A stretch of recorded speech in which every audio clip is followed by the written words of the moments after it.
ជំរាបសួរបងប្អូនទាំងអស់គ្នាស្វាគមន៍មកកាន់ Channel រាត្រីព្រឺព្រួចជួបគ្នាជាថ្មីម្ដងទៀតនៅក្នុងរាត្រីនេះសង្ឃឹមថាបងប្អូនសុខសប្បាយទាំងអស់គ្នាមុននឹងរៀបរាប់អំពីរឿងរ៉ាវរបស់យើងនៅក្នុងរាត្រីនេះខ្ញុំបាទក៏សូមថ្លែងអំណរគុណយ៉ាងជ្រាលជ្រៅចំពោះប្រិយមិត្តដែលបាន comment លើកទឹកចិត្តក៏ដូចជាជូនពរឲ្យខ្ញុំនឹងឆាប់ជាសះស្បើយពីជំងឺដែលក្នុងនោះមានប្រិយមិត្តយើងឈ្មោះថាគង់ពុតរាយាស្រីអូនយុន Sono Official និងបងប្អូនយើងម្នាក់ទៀតដែលមានឈ្មោះថាកេងលក្ខណាដែលពួកគាត់បាន comment នៅលើវីដេអូអេពីសូតទី27ចេញនៅថ្ងៃទី1អញ្ចឹងរឿងរ៉ាវរបស់យើងនៅក្នុងរាត្រីនេះខ្ញុំបាទនឹងធ្វើការប្រម៉ែប្រមូលផ្ដុំនៅសាច់រឿងរបស់ខ្ញុំដែលបានជួបប្រទេសកន្លងមកដែលតាក់ទងទៅនឹងផ្ទះសំណាក់ហើយខ្ញុំនឹងលើកយកមកបញ្ចូលគ្នាច្បាច់បញ្ចូលគ្នាប៉ុន្តែមុននឹងធ្វើការនិទានក៏សូមខន្តីអធិស្ឋានដល់សំណាក់ម្ចាស់ផ្ទះសំណាក់គ្រប់រូបមិនថាជាផ្ទះសំណាក់ដែលខ្ញុំបាននិយាយទៅដល់ឬក៏ផ្ទះសំណាក់ដែលមិនមែនខ្ញុំនិយាយដល់ហើយរឿងរ៉ាវដែលខ្ញុំនឹងដំណើរជូនទៅកាន់បងប្អូនយើងនេះគឺជារឿងពិតដែលជាបទពិសោធន៍ផ្ទាល់របស់ខ្ញុំមិនមានការសរសេរបន្លំឬក៏បន្លឺអីទេអញ្ចឹងកុំឲ្យខាតពេលវេលាបងប្អូនប្រិយមិត្តអ្នកស្ដាប់យូរសូមនាំអារម្មណ៍ប្រិយមិត្តមកស្ដាប់កំសាន្តនៅរឿងរ៉ាវរបស់ខ្ញុំបាទដូចតទៅរឿងរ៉ាវរបស់យើងនឹងគឺកើតឡើងនៅកំឡុងឆ្នាំប្រហែលជា2019ហើយក៏វាចុងខែហើយរបៀបថាចុងឆ្នាំហើយអញ្ចឹងណាដែលកាលនោះខ្ញុំទៅតែពិនិត្យឃើញថាខ្ញុំនឹងគឺមានជំងឺដែលជំងឺនោះមានឈ្មោះថាជំងឺតម្រងនោមឬក៏យើងហៅថាជំងឺទឹកនោមប្រៃអញ្ចឹងទៅអញ្ចឹងក្រោយពេលដែលខ្ញុំបានពិនិត្យឃើញភ្លាមដំបូងគឺខ្ញុំទៅព្យាបាលតែម្នាក់ឯងទេបងប្អូនទទួលស្គាល់ថាខែទី1ខែទី2អីហ្នឹងគឺយើងមានបងប្អូនជូនទៅអញ្ចឹងណាដោយសារតែពុកម៉ែរបស់ខ្ញុំហ្នឹងគឺគាត់ចាស់ហើយ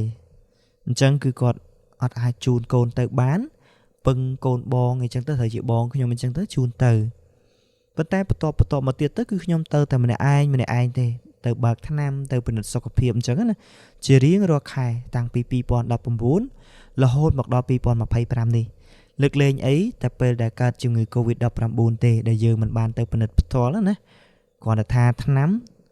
នៅតែមានផ្ដល់ឲ្យអញ្ចឹងយើងនិយាយចូលមកកាន់សាច់រឿងយើងវិញកាលនោះគឺខ្ញុំទៅសម្រាកនៅភ្នំពេញតែម្នាក់ឯងហើយដោយសារតែយើងអត់មានលុយយើងខ្សត់យើងអត់អញ្ចឹងទៅក៏ទៅរកផ្ទះសំណាក់ណាដែលមានតម្លៃធូរថ្លៃអញ្ចឹងទៅហើយមួយវិញទៀតដោយសារតែយើងជាអ្នកទៅពីស្រែអញ្ចឹងណាក៏មិនទាន់ស្គាល់ក្រុងមិនទាន់ស្គាល់អីដែរយើងនិយាយថាអាចថាវាមិនមែនថាទៅដើរលេងដើម្បីឆ្លក់ភ្លើងពណ៌ទេទៅមើលទៅជំងឺមិនមែនទៅរកភាពសុបាយទេគ្រាន់តែថាបើទោះបីជាយ៉ាងណាក៏យើងអត់ទាន់ដឹងថាតើនៅភ្នំពេញជាទូទៅគេគេងមួយយប់ហ្នឹងអស់ប្រមាណដុល្លារអញ្ចឹងណាអញ្ចឹងយើងក៏អត់ទាន់ដឹងដែរយើងអត់ហ៊ានទៅរកកន្លែងណាដែលល្អកន្លែងណាដែលទំនើបអីទេពីព្រោះថាខ្លាចថាគេគិតថ្លៃហ្នឹងវាថ្លៃហើយកាលណាតែគិតថ្លៃពេកទៅយើងអត់មានលុយសម្រាប់មើលជំងឺដែរអញ្ចឹងពេលដែលទៅដល់បេនឡានហ្នឹងក៏សួរម៉ូតូដប់ថាបងពូកន្លែងណាដែលមានផ្ទះសំណាក់ដែលរាំងធូរថ្លៃព្រោះថាខ្ញុំហ្នឹងគឺអត់សូវមានលុយទេហើយខ្ញុំត្រូវសម្រាប់មួយយប់ព្រឹកឡើងដើម្បីទៅពិនិត្យសុខភាពទៅព្យាបាលជំងឺអញ្ចឹងណាប្រាប់គាត់1 2 3អញ្ចឹងទៅអញ្ចឹងគាត់ថាអូអត់អីអាវ៉ាផ្ទះសំណាក់នៅក្បែរបេនឡានហ្នឹងគឺមានធូរថ្លៃទេឥឡូវចាំពូនាំទៅគាត់ក៏ដឹកម៉ូតូឡើងទៅហើយក៏ទៅដល់តម្លាក់ផ្ទះសំណាក់ប្រហែលជាឃ្លាតគ្នាថា100ម៉ែត្រចុះពីបេនឡានណាហើយក៏ឲ្យលុយគាត់ទៅពេលដែលសម្រាប់នៅក្បែរហ្នឹងខ្ញុំអត់ដឹងថាតម្លៃ$5ក្នុងមួយយប់ណាធូរថ្លៃឬក៏ថ្លៃពេកក៏មិនដឹងដែរប៉ុន្តែបើយើងនិយាយអំពីផ្ទះរបស់គាត់វិញណាគឺជាលក្ខណៈថាមិនសូវជា perfect មិនសូវជាមានការរៀបចំអីស្អាតបាតអីខ្លាំងទេគ្រាន់តែថាយើងអាចទទួលយកបានយើងអាចសម្រាកបាន ចឹងក្រោយពេលដែលបានជួបម្ចាស់ផ្ទះសំណាក់ហើយគាត់ក៏សុំអត្តសញ្ញាណប័ណ្ណហើយក៏បង់លុយឲ្យគាត់ចំនួន1រាត្រីទៅពីព្រោះថាយើងសម្រាប់តែមួយយប់ហ៎ក្រោយមកគាត់ក៏បានឲ្យសោឲ្យអីមកយើងដើម្បីបើកបន្ទប់អញ្ចឹងទៅហើយក្រោយពេលដែលបានបន្ទប់បានអីហើយក៏ចូលសម្រាប់នាវេលាម៉ោងប្រហែលជា5ល្ងាចទេហើយក៏អត់តន់ទទួលទានបាយទឹកអីដែររបៀបថាយើងទៅតែឯងមើលទៅដូចសង្ហេះសង្ហោចសង្ហូតសង្ងាត់មែនតើបងប្អូនម្នាក់ឯងឲ្យពិតៗណាក្រោយពេលដែលថាបានបន្ទប់បានអីស្នាក់នៅក្នុងបន្ទប់ហើយក៏នឹកឃើញនៅក្នុងចិត្តថាបើនៅផ្ទះទៅគ្រាន់បានម៉ែគាត់រៀបចំម្ហូបគាត់ធ្វើម្ហូបធ្វើអីសាបឲ្យអញ្ចឹងណាហើយម្ដងពេញហ្នឹងមិនដឹងទិញកន្លែងណាទេដែលមានម្ហូបសាបម្ហូបអីអញ្ចឹងនឹកឃើញនៅក្នុងចិត្តអញ្ចឹងហើយក៏កើតចិត្តមួយទៀតកើតចិត្តថាមិនបាច់ទៅទិញទេវិញគ្រាន់ទុកលុយផងដើម្បីមើលជំងឺគិតអញ្ចឹងណាបងប្អូន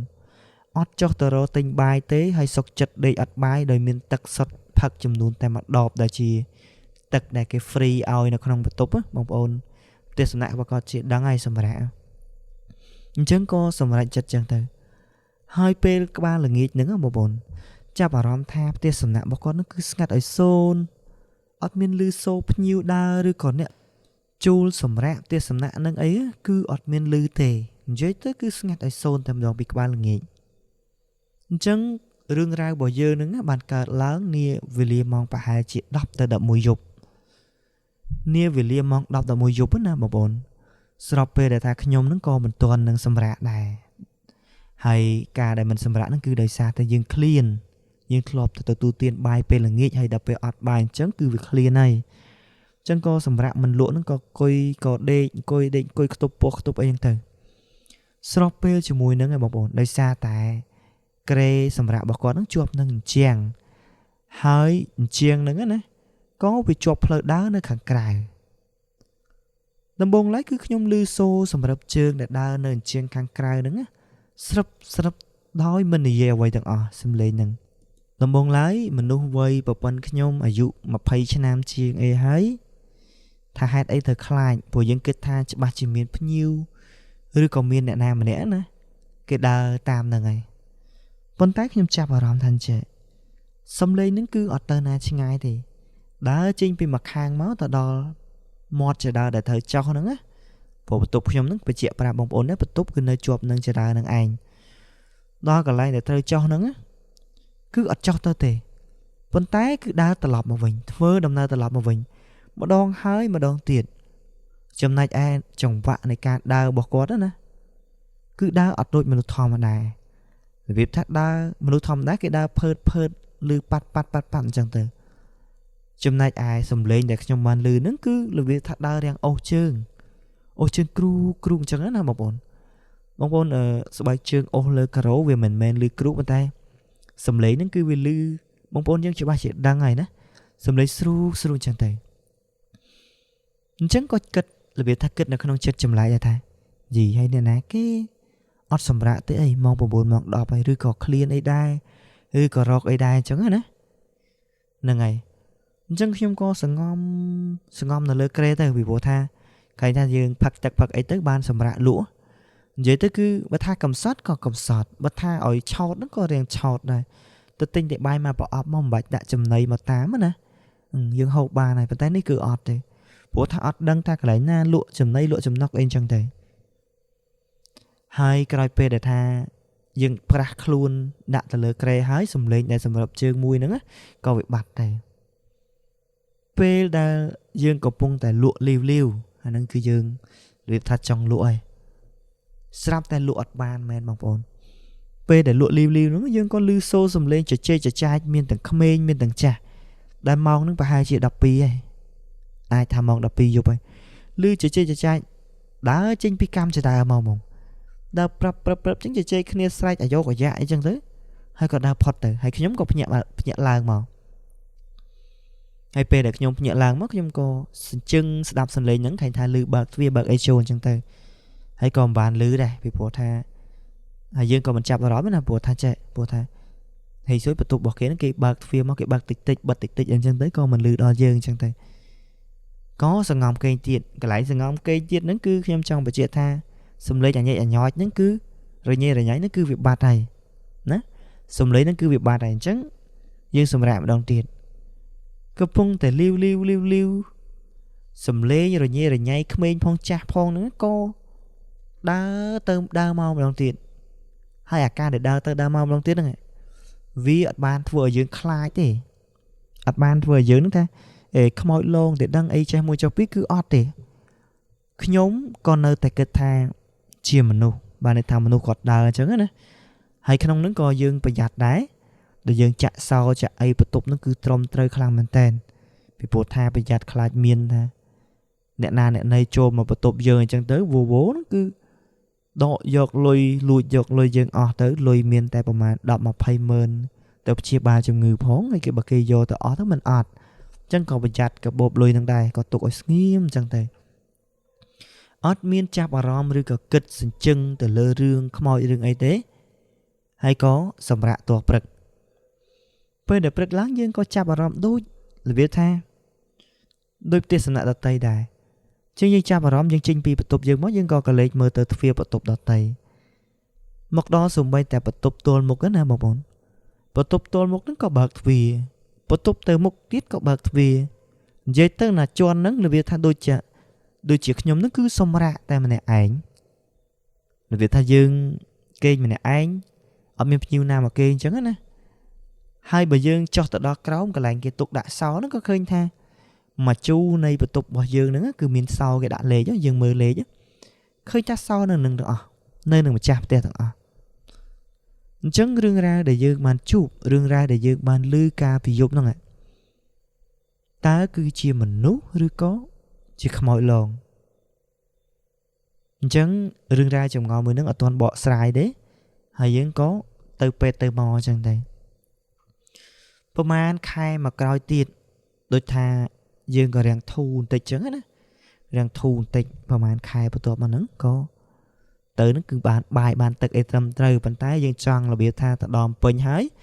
chọn từ lấy xa để tây kiện tịch đòi cả nó cứ mình toàn miền vọc street miền ấy cứ ở miền tây miền đẹp xa để tây rồi có một veo một anh chẳng tây trước trong các bạn tại đo ở chia sẻ ở toàn đo tại đo xa để tây ấy về nắng trong các bạn tại su mà chạp tiệt sân thả pu tiệt bỏ pu nước bật phía màu bờ màn khi trong ai trôn màu bờ màn chẳng á nè ngày quạt bài prata tha quạt su nóm quạt thà thần na ở trong các bạn trong trong tại đo lên một tờ lên tịch chẳng tây cóประทับแต่บอกก่อนนึงเต็มมองปุ่มปูนมองดอกคือบัดวีไอจังเตอให้ไอโซโรตลอดมาวนมองปีปัวทาบัสนชิกอดบัดปะบะหายกอดน่ะจังยังก็โอเคตามนึงเตอให้ยืนก็ดาวเลยยังหมดตะเลเตอปนใต้เปลเดดาวเลยยังยืนก็บานกึดทาจีปูมาจับเตี้ยกอดบานปราทาเตอไอตลอดมาวนชาบปีปัวทาบัสนชิเลมองปุ่มปูนดอกคือกอดบัดวีไอchẳng cho ngày muộn ngày để dương từ nữa một bọn mong đọc mong là mùi dục hỏi hạt ấy ban lư xô sầm lấy cái đa ô chương tơ màu ta sầm lấy nữa chia sầm lấy nè nè coi bị ban kịch là không chân chẳng dương còn mình tuân vi tầm lại thang không mọi lo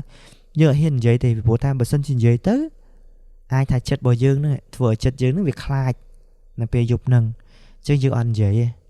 nhưng có từ môn mong bùn buồn trong từ hay về nó có ở bậc bạ sầm rạ đấy hay có bàn sầm rạ lùng lụa từ chứng nick cứ chia rừng ra đại bàn chụp bật tè chia bọt bị sọp to bọt nhúng bàn chụp bật tía nơi nâng tía sầm nạ mũi để thật nó chết được bên lán để bên lán cứ chia bên lán sọc bọt nhung nó chết nâng và hai chia khliệt khen thái hà từ mà rồi mệt để bàn năng thế rừng ra tí phí cứ nhôm nâng nỉ dây dòng pi rương tiệt tông từ nâng tiệt sầm nạ tới khní bàn tay lực đấy cứ nhôm xôm nỉ dây rương tiệt sầm nạ nâng plei học sập mát khai sim riệp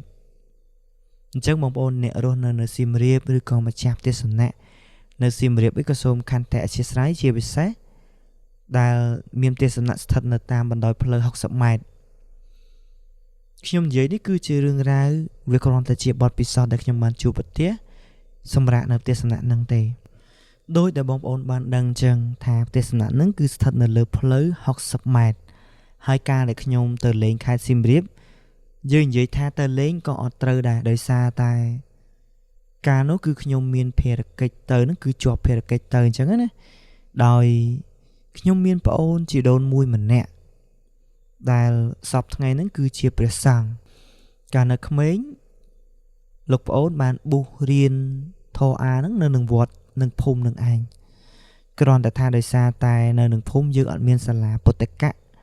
អត់មានសាលាសម្រាប់ការសិក្សាបង្កើនជាចំណេះដឹងអញ្ចឹងហើយក៏លោកប្អូនចាក់ចេញពីវត្តទៅដល់ខេត្តកំពង់ធំទៅដល់រហូតទៅដល់ខេត្តសៀមរាបដើម្បីធ្វើការសិក្សាអញ្ចឹងទៅដែលលោកធ្វើការសិក្សានៅវត្តរាជបូរហើយក៏ឥឡូវនេះកំពុងតែគង់នៅវត្តកេសររាមអត់ដឹងថាខ្ញុំហៅត្រូវឬអត់ទេឬក៏គេហៅវត្តធម្មយុទ្ធអញ្ចឹងទៅនៅនឹងបេនឡានប៉ោយប៉ែតដែលកាលពីលោកប្អូននៅក្មេងមិនត្រូវសឹកពីនេនដើម្បីប៊ូសបំពេញជាភិក្ខុកំឡុងពេលដែលលោកប្អូនសឹកហើយត្រឡប់មកស្រុកវិញណាក៏ជាពេលវេលាដែលលោកប្អូនត្រូវបាត់បង់ឪពុកដែលត្រូវជាឪពុកមារបស់ខ្ញុំដែរត្រូវបានបាត់បង់ដោយសារតែជំងឺហ្នឹងគឺជាជំងឺក្រិនថ្លើមហើយក៏សូមផ្ដាំទៅបងប្អូនយើងដែរព្រោះគាត់ឪពុកមារបស់ខ្ញុំហ្នឹងគឺគាត់ឈប់ពិសាស្រាយូរហើយគ្រាន់ថាពីមុនមកគឺគាត់ធ្លាប់ទទួលទានស្រាហើយនឹងការប្រើប្រាស់ថ្នាំពុលបាញ់ទៅលើដំណាំផ្សេងអញ្ចឹងណាគាត់ធ្វើតែខ្លួនឯងទេមិនសូវជាប្រើកូនប្រើអីឬក៏ជួលគេទេហើយក្រោយមកគាត់ក៏បានឈឺហើយគាត់ក៏ទ្រាំប៉ុន្តែការទ្រាំរបស់គាត់គឺបានតែមួយខែទេគឺគាត់ទទួលនិច្ចកម្មតែម្ដងដោយសារតែជំងឺហ្នឹងគឺវាខ្លាំងណាស់ហើយសំណោះណាស់បងប្អូនពេលដែលគាត់ចិត្តទទួលនិច្ចកម្មហ្នឹងណាគាត់បានស្រែកប្រាប់បងប្អូនគាត់ថាឲ្យជួយគាត់ផងគាត់អត់ចង់ស្លាប់ទេយើងបានតែមើលនឹងភ្នែកបងប្អូនអត់ដឹងថាធ្វើម៉េចទេអញ្ចឹងហើយជាសារមួយដាស់តឿនបងប្អូនយើងដែរសូមមើលថែសុខភាពកុំឲ្យធ្លាក់ខ្លួនឈឺដូចជាខ្ញុំដូចជាឪពុកមារបស់ខ្ញុំណាអញ្ចឹងយើងចូលមកសាច់រឿងយើងវិញលោកប្អូនខ្ញុំហ្នឹងក៏បានសឹកហើយក៏បានមកចូលរួមពិធីបុណ្យសពឪពុកខ្លួនហើយក្រោយមកក៏បានទៅប៊ូសបំពេញជាភិក្ខុនៅវត្តដូចជាវត្តតាណាចេះបងប្អូននៅម្ដុំ Pub Street វត្តហ្នឹងគឺខ្ញុំភ្លេចឈ្មោះហើយប៉ុន្តែចេញពីកេសរាមហ្នឹងទៅរាំងយូរដែរអញ្ចឹងយើងចេញពីស្រុកមេមត់ទៅណាគឺមានគ្នាមួយឡានមានបងប្អូនបកើតរបស់លោកប្អូនហើយនឹងម្ដាយរបស់លោកប្អូនហើយនឹងអ៊ំដែលធ្វើជាអ៊ំមីងអញ្ចឹងទៅឪពុករបស់ខ្ញុំគឺជាអ៊ំអញ្ចឹងទៅជាអ៊ំទៅអីទៅមួយឡានអាតូរីស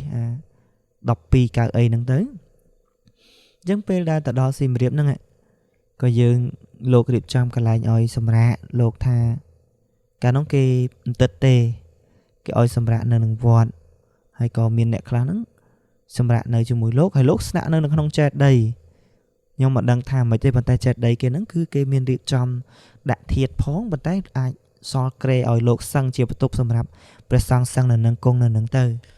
ដោយការនោះគឺខ្ញុំជាអ្នករស់នៅក្នុងវត្តដែរប៉ុន្តែគាត់ថាពេលដែលសម្រាកជាមួយពុកម៉ែខ្ញុំហ្នឹងទៅខ្ញុំមានអារម្មណ៍ថាវាស្អុះស្អាប់នៅក្នុងកុដណាដូចអត់ស្រួលខ្លួនអញ្ចឹងទៅហើយ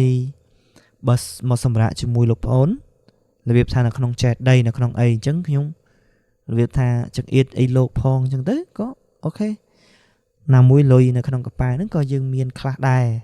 អាចថា4 10 20រៀលដែរអញ្ចឹងណាអញ្ចឹងគឺថាអាចទៅរកផ្ទះសំណាក់ដេកបានហើយខ្ញុំក៏សម្រេចចិត្តថាជិះកង់3មកតាមផ្លូវ60ម៉ែត្រដើម្បីស្វែងរកផ្ទះសំណាក់ហើយក៏បានចូលស៊ូផ្ទះសំណាក់មួយកន្លែងដែលគាត់មានប៉ាយដាក់តម្លៃរៀងធូរអញ្ចឹងទៅក៏ចូលស៊ូទៅគាត់ក៏បានប្រាប់ថាអត់មានតម្លៃនឹងទេអូនមានតែតម្លៃ$8-9អញ្ចឹងទៅណាទៅតាមនឹងយើងឧទាហរណ៍ណាហើយក្រោយពេលដែលគាត់ថាអញ្ចឹងខ្ញុំក៏បានថាខ្ញុំឃើញប៉ាយដាក់តម្លៃប៉ុណ្ណនេះបានខ្ញុំឈប់ស៊ូឃើញថាមានអញ្ចឹងទៅព្រោះថាខ្ញុំសម្រាប់តែម្នាក់ឯងទេអញ្ចឹងគាត់ក៏បានប្រាប់ថាមានតែអូនមានតែបន្ទប់នៅជាន់ទី4អូនឯងឡើងទៅបងគិតតម្លៃប៉ុណ្្នឹងឲ្យអញ្ចឹងក្រោយពេលដែលគាត់គិតតម្លៃតាមប៉ាយនឹងឲ្យខ្ញុំក៏សម្រាប់ឲ្យលើពេលដែលទៅដល់លើហ្នឹងបងប្អូនហ្នឹងមិន បន្ទប់ហ្នឹងគឺឡើងហត់មែនតើគឺយើងឡើងចដើជើងហើយជាន់ទី4វាខ្ពស់ដែរណាហើយម្ដងទៅដល់ហ្នឹងក៏ឃើញថាបន្ទប់ហ្នឹងធំមែនតើបើសិនជាដាក់ក្រេ3គឺក្រេ3បានហើយប៉ុន្តែបន្ទប់ហ្នឹងគឺក្រេ2តម្លៃធូរមែនតើសម្រាប់ខ្ញុំសម្រាប់តែម្នាក់ឯងហើយក្រោយពេលដែលឃើញក្រេ2អញ្ចឹងខ្ញុំក៏នឹកឃើញថាខ្ញុំធ្លាប់អានទស្សនាវដ្តីតាក់ទងទៅនឹងជំនឿណាគេក៏បានណែនាំយើងថាបើសិនជាយើងគេងនៅផ្ទះសំណាក់មានក្រេ2ក្រេអីចឹងគឺយើងយកបង្វិចអីវ៉ៃរបស់យើងហ្នឹងទៅដាក់ក្រេ1ចោលទៅហើយយើងក៏សម្រាកក្រេ1ទៅតាក់ទងទៅនឹងអញ្ចឹងយើងក៏នឹកឃើញមួយទៀតហើយនឹកឃើញតកាលយើងទស្សនារឿងខ្មោចមើលរឿងខ្មោចណាហ្នឹងហើយក៏ឃើញថាមានខ្មោចនៅដេកក្រោមក្រេអញ្ចឹងទៅអញ្ចឹងវាធ្វើអារម្មណ៍យើងវាភ័យ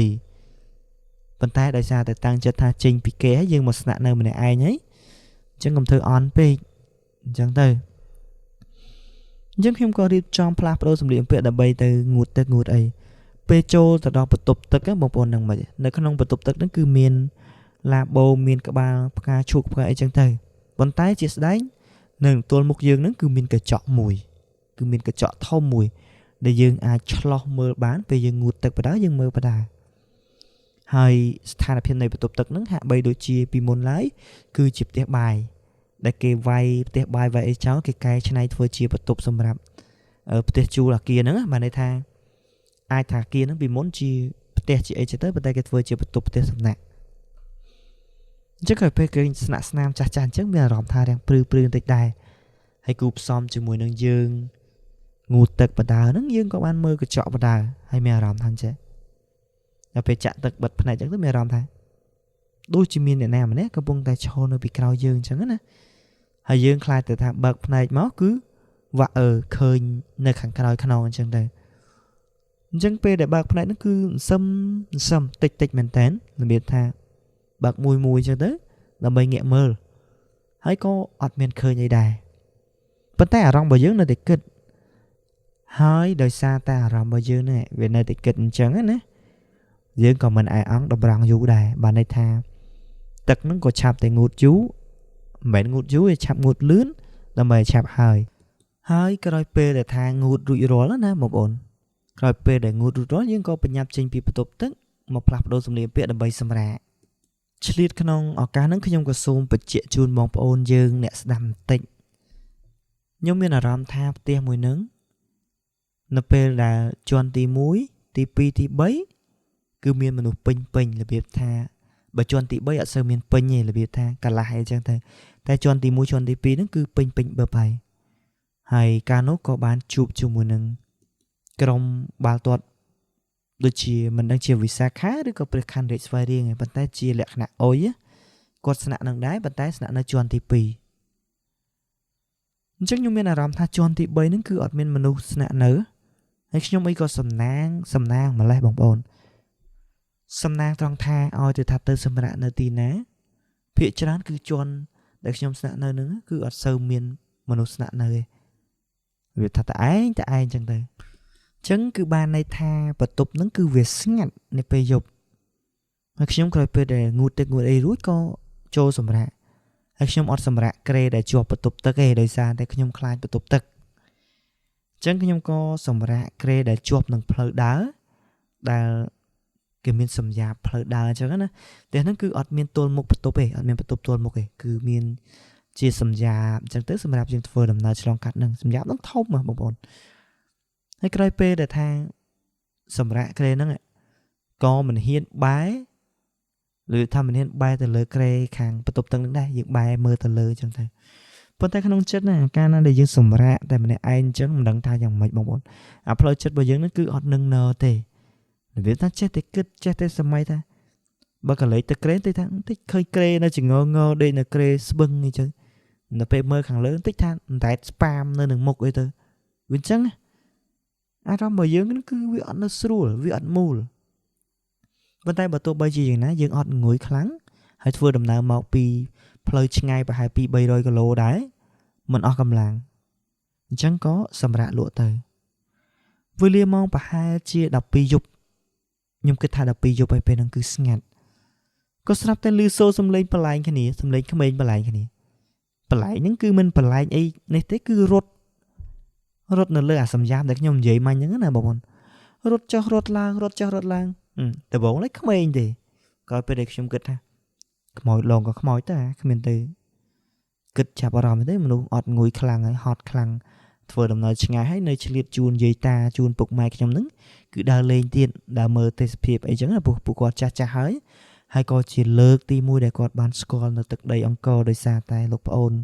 បុះពេញជាភិក្ខុដែរក៏អរគុណដែរអញ្ចឹងឃើញថាគាត់លើកទី1អញ្ចឹងយើងក្នុងនាមជាកូនក៏បានជូនគាត់ដើរលេងឲ្យបានស្គាល់ភាសានេះភាសានោះខ្លះទៅហើយខ្ញុំក៏មិនមែនអ្នកស្គាល់ដែរប៉ុន្តែខ្ញុំមានឯកសារនៅក្នុងទូរស័ព្ទនៅក្នុងអីចឹងខ្ញុំមើលខ្ញុំបញ្យល់គាត់ទៅអញ្ចឹងយើងចូលមកកាន់សាច់រឿងយើងវិញអាក្មេងៗហ្នឹងណាគឺវារត់លេងរត់ទៅរត់មកបលែងគ្នាដេញចាប់គ្នាប្រផាក់ប្រភីងនៅតាមសំយ៉ាបហ្នឹងចំណែកឯខ្ញុំណាក៏អត់ចាប់អារម្មណ៍ថានិយាយទៅមិនមែនថាមិនចាប់អារម្មណ៍ថាខ្មោចលងទេដឹងហើយព្រោះអារម្មណ៍យើងវាព្រឺក្បាលខ្ញាក់ដែរហ្នឹងយើងដឹងថាខ្មោចលងប៉ុន្តែយើងគិតថាអើលងទៅកុំឲ្យទីអានឃើញបានណាកុំឲ្យទីឃើញបានទីឃើញខ្លាចហើយអញ្ចឹងក៏ចាប់ផ្ដើមឃ្លុំភួយដេកយកទៅហើយខ្ញុំមិនដឹងថាមកពីសំឡេងក្មេងៗហ្នឹងអត់ធ្វើឲ្យខ្ញុំខ្លាចក៏មិនដឹងថាម៉េចទេក៏ម្ដងនេះគឺគេចាប់ផ្ដើមរបៀបថា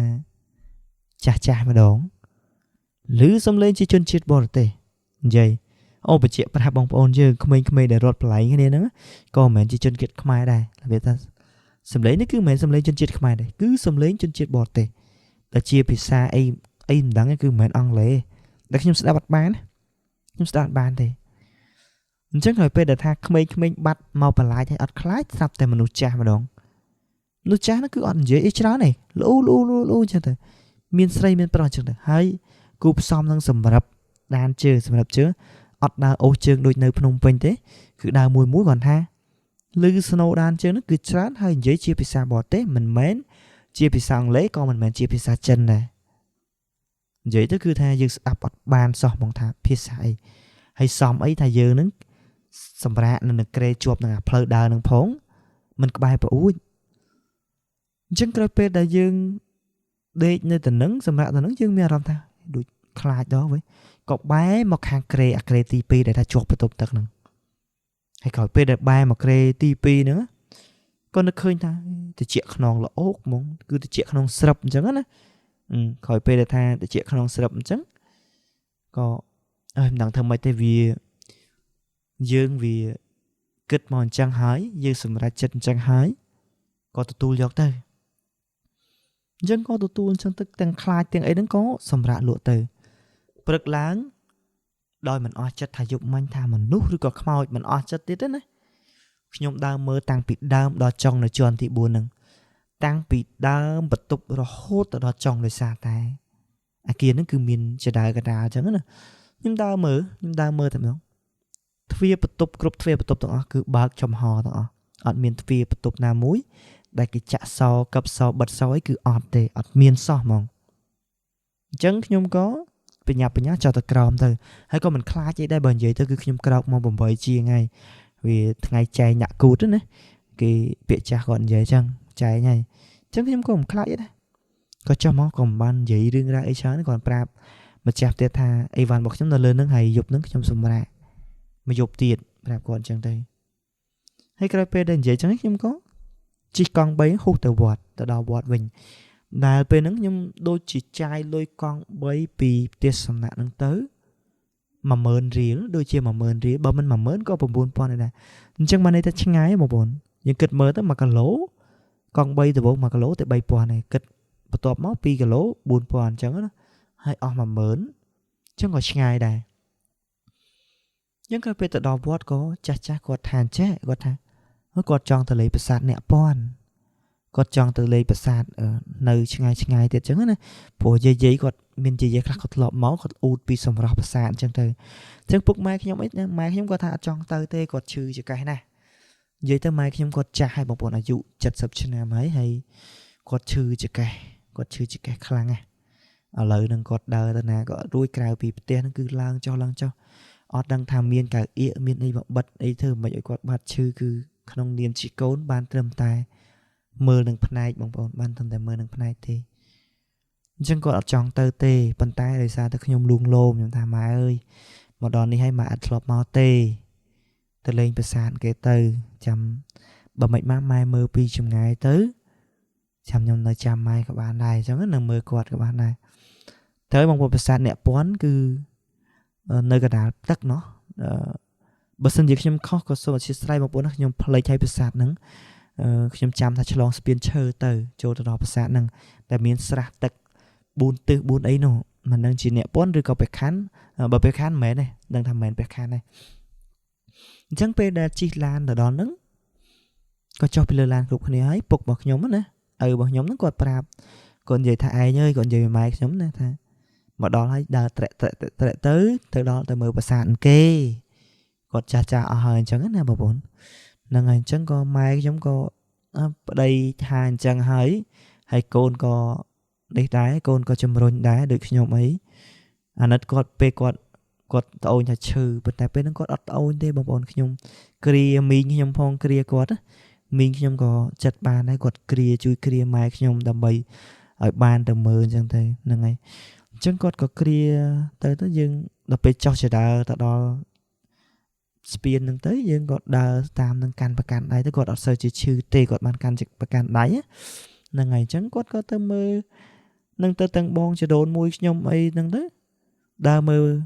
ជុំវិញកន្លងប្រាសាទហ្នឹងទៅហើយក៏ថតរូបថតអីលេងអនុស្សាវរីយ៍ទៅ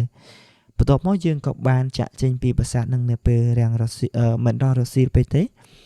យើងក៏បានមកទទួលទានបាយនៅស្រះស្រង់នៅមុខស្រះស្រង់កន្លែងហ្នឹងដូចជាមានប្រាសាទមួយដែរបងប្អូនប្រាសាទអីគេប្រាសាទតាព្រំឬក៏មិនបងប្អូនកន្លែងហ្នឹងហើយក៏ទទួលទានបាយហ្នឹងខ្ញុំសំណោះពាក្យពុកខ្ញុំដោយបងចរូនមួយខ្ញុំគាត់និយាយថាអ៊ំអើយហូបបាយលឿនមកហូបបាយលឿនប្រញាប់ទៅវត្តវិញហើយបងចរូនមួយខ្ញុំគាត់អត់ទាន់ហូបបាយគាត់យកបាយហ្នឹងទៅទិញបាយទៅអីគាត់ទៅហូបនៅវត្តដល់អញ្ចឹងទៅគាត់ប្រញាប់ទៅហូបបាយដែរពុកខ្ញុំគាត់ស្រែកថាទៅមុនទៅអញឲ្យថ្លៃគេអស់ហើយអញដើរលេងឲ្យឆ្អែតសិនបាយទាន់ឆ្អែតផងទាន់បានត្រង់ពោះផងហើយប្រញាប់ទៅនាំទៅញ៉ាប់អីចឹងណាគាត់ចង់ខឹងបងចរូនមួយខ្ញុំគាត់និយាយរបៀបថាខឹងផងឲ្យផងចឹងហ្នឹងហើយខឹងផងលេងផងហើយបងចរូនមួយគាត់ថាអត់អីធំហូបបាយចឹងណាគាត់ថាអញ្ចឹងទៅអញ្ចឹងក៏បាយរួចក៏នាំគ្នាទៅវត្តហើយពេលទៅដល់វត្តណាលោកប្អូនដូចជាហ្នឹងថ្ងៃហ្នឹងក៏បាននាំទៅលេងបារាយណាហើយបារាយកាលនោះទឹកអត់សូវមានច្រើនក៏ចាស់គាត់នាំគ្នាងូតទឹកលេងសប្បាយម៉ែខ្ញុំក៏អង្គុយមើលទៅជំនាន់ដើមមួយទឹកមួយអីឪពុកខ្ញុំគាត់មួយបានកន្លះម៉ោងហើយម៉ែរបស់ខ្ញុំក៏ងូតបានយូរដែរប៉ុន្តែពុកខ្ញុំឥឡូវគាត់ហត់គាត់ចាស់ម្ដាយខ្ញុំគាត់ចិត្តពុកខ្ញុំប្រហែលជា73អញ្ចឹងគាត់អាយុច្រើនរៀងខ្លួនដែរក៏អត់ហ៊ានបថុយឲ្យគាត់ទៅងូតទឹកងូតអីចឹងយើងក្នុងនាមជាកូនក៏បានតែងតែកលេចមើលគាត់ដែរបើទោះបីយ៉ាងណាក៏ឃើញថាបារាយហ្នឹងទឹកមិនជ្រៅដូចទឹកទន្លេទេរបៀបថាទឹកដូចជាឆ្នេរសមុទ្រវិញណាអញ្ចឹងក៏មិនសូវជាមានការព្រួយបារម្ភដែរអញ្ចឹងពេលដែលសម្រាប់លេងទឹកលេងអីសម្រាប់ឡើងវិញក៏ត្រឡប់ទៅវត្តហើយពេលទៅដល់វត្តហ្នឹងក៏ចដូនមួយរបស់ខ្ញុំបងប្រុសចដូនមួយខ្ញុំដែលស្រែកហៅឪពុកខ្ញុំឲ្យហូបបាយលឿនអញ្ចឹងណាគាត់សួរថាមានផ្ទះសំណាក់ដេកអត់គាត់ដេកនៅជិតដីហ្នឹងដេកអត់កើតទេគាត់ឆ្អែយធាតខ្មោចណាគាត់ឆ្អែយធាតអញ្ចឹងគាត់ពិបាកដេកអត់ដឹងថាឆ្អែយហ្នឹងគឺឆ្អែយខ្មោចលងឬក៏មិនទេបងប្អូនប៉ុន្តែគាត់ថាឆ្អែយតែពេលដែលខ្ញុំទៅដេកនៅនោះគឺអត់អីទេថ្ងៃក្រោយខ្ញុំទៅទៀតគឺខ្ញុំដេកនៅហ្នឹងប៉ុន្តែអត់អីទេអញ្ចឹងយើងនិយាយពីបងប្រុសខ្ញុំវិញពេលដែលគាត់ថាដេកអត់កើតអញ្ចឹងខ្ញុំក៏នាំមកផ្ទះសំណាក់ហើយខ្ញុំតាមពិតទៅយប់ទី2ក៏មិនក៏ខ្ញុំអត់ជួលដេកដែរប៉ុន្តែខ្ញុំអាងថាក្មួយប្រុសខ្ញុំនៅក្នុងដែរអញ្ចឹងណាបើសិនជាមិនមកខ្ញុំហៅក្មួយខ្ញុំមកមួយទៀតដេកពីអ្នកក្មួយខ្ញុំអត់ខ្លាចទេបាន2នាក់អញ្ចឹងក៏មិនអីទេដោយសារតែមានបងប្រុសគាត់មកដែរក៏សម្រាប់ទៅមានក្មួយចដូនមួយផងក្មួយបកើតផងសម្រាប់មួយគ្នាក្រេ2ហ្នឹងគឺ4នាក់ក៏សម្រាប់ទៅហើយយប់ហ្នឹងបងប្អូនកុំអោយតែមានលឺសូរសំឡេងអីហើយស្ងាត់ដូចយប់មុនដែរហ្នឹងឯងគឺអត់មានអ្នកមកគេដូចយប់មុនហ្នឹងណាប៉ុន្តែរបៀបថាយើងមានគ្នាច្រើនเนาะហើយក៏មានតកងឡានគាត់ក៏មកស្នាក់នៅនឹងដែរអញ្ចឹងទៅក៏បានគ្នារបៀបថាបន្ទប់ខ្ញុំ4នាក់ទាំងក្មួយហើយបន្ទប់តកងឡានគាត់មានប្រពន្ធរបស់គាត់បងតកងឡានហ្នឹងគាត់ក៏មានប្រពន្ធរបស់គាត់អញ្ចឹងទៅគាត់សម្រាប់2នាក់ដៃពុនទៅប៉ុន្តែគាត់ដំបងថាសម្រាប់លើដល់ពេលចុងក្រោយចាស់ផ្ទះសំណាក់ដូចជាឲ្យគាត់ទៅសម្រាប់អ៊ីក្រោមវិញ ចឹងនៅលើនៅតែបន្ទប់មួយថា4អ្នកដដែលចឹងរឿងរ៉ាវរបស់យើងនៅក្នុងរាត្រីនេះគឺផ្សំផ្គុំគ្នាពីររឿងបញ្ចូលគ្នាមានទាំងពីនៅពេញផងមានទាំងស៊ីមរៀបផងតែពិតទៅពេញខ្ញុំចង់និយាយរឿងតាក់ទងទៅនឹងប្រទេសសំណាក់ដែលនៅម្ដុំ start ចាស់ដែរប៉ុន្តែក៏ទុកលើកទៅថ្ងៃក្រោយទៀតបងប្អូនហើយអញ្ចឹងអរគុណមែនទែនបងប្អូនសម្រាប់វីដេអូយើងថ្ងៃនេះគឺប៉ុណ្ណេះហើយមុននឹងបែកគ្នាក៏សូមជូនពរបងប្អូនមានសុខភាពល្អថែរក្សាសុខភាពរកស៊ីទទួលទានមានបានរកការធ្វើដំណើរចិត្តឆ្ងាយមិនថាម៉ូតូឡានទេសូមឲ្យសុខសុវត្ថិភាពទាំងពេលទៅនិងពេលត្រឡប់មកវិញជាចុងក្រោយក៏សូមជួបប្រទេសពុទ្ធពរទាំង4ប្រការអាយុវណ្ណៈសុខៈពលៈកំបីគ្លៀងគ្លាតឡើយខណៈពេលនេះវត្តមានខ្ញុំបាទសូមអរគុណនិងសូមគោរពលា